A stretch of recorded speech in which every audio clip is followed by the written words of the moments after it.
So how did I get to enlightenment? That's the highest flying emotion.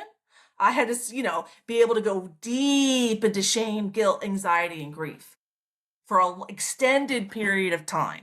I had to go super deep so I could fly super high, all based on the laws of physics. And there's a physics experiment in the ebook that you can check out that shows how when you have two balls, I call it the two ball experiment, and one ball goes slightly downhill, the other ball has hills and valleys, which one goes faster? Well, the ball with the hills and valleys goes faster because going downhill, the surrender, the feminine is the surrender. So you got to surrender first, like drop your handkerchief first, then the masculine decides how to act, right? So we got to drop our handkerchief. Oh, I'm going to surrender to my emotions, go into my shame, guilt, and fear. And then I figure myself out. I resolve my challenge. And then I climb my next mountain with that enlightened perspective.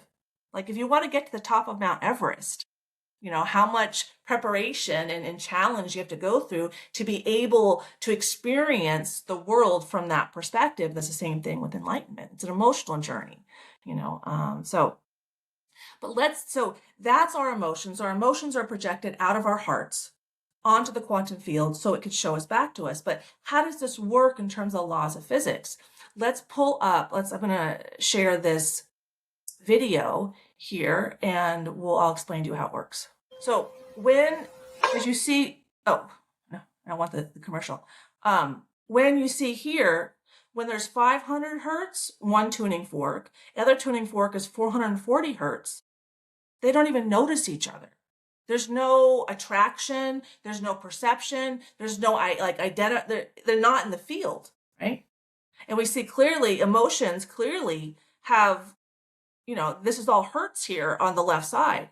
Shame resonates at 20 hertz, where enlightenment is 700,000 hertz. The first time I experienced enlightenment in March of 2024, I was 20 pounds less than I am now, going to hot yoga 6 days a week. I was in shape. And I experienced it for 3 days. I lost 12 pounds sitting in my recliner going, oh my God. I heard enlightenment, enlightenment, enlightenment. And that's all in my book if you want to check it out. And there's a link below for my book. But that's how gnarly it is.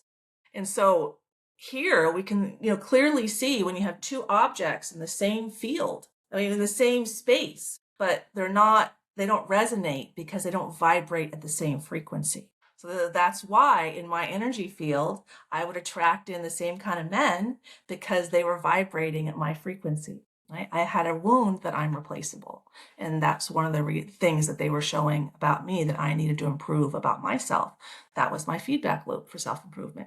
If a man's flirting with me at yoga, but he's not asking me out, then maybe I got something to change. So let's watch what happens when both tuning forks are calibrated to 440 hertz. Notice each other. There's perception, there's movement, there's interaction. It's it's a relationship that has movement, and movement breeds life. There's life in that relationship. Where the other relationship, there was no life, there was no movement, there was no fluctuating of energy. Like to move through your emotions, you have to be able to go down to your shame, guilt, and fear, then come back out and spend, more time in love, joy, peace, and enlightenment, but you got to go back down. So there's no way to kind of eradicate shame, guilt, and fear. That's the surrender. That's how you get into your shadow, into your subconscious, into your wounds to pull the wisdom out of the wound. And here's an example of what I mean.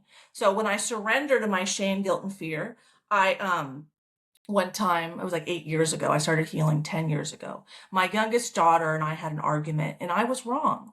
And I had a hard time apologizing. So I had, spent about 2 years learning how to interact with myself and ask myself questions. So I asked myself, why can't I apologize to my daughter? And my, internal authority, my soul, my energy body told me, you believe that if you apologize, your loved ones will leave you. I'm like, that's not logical. It's not logical that when I behave in a healthy way, apologizing for my wrongdoing, that my loved ones will leave me. That's a wound. That's inverted wisdom. That's a lie. So when we have wounds in our subconscious, they lie to us about, what's good for us. Hence the narcissistic, the players. Do you see the connection? Okay. So it's really important to be self-conscious about what's going on in your life and be aware of the patterns in your life, because the universe is a mirror showing you yourself in every moment as a constant feedback loop for self-improvement.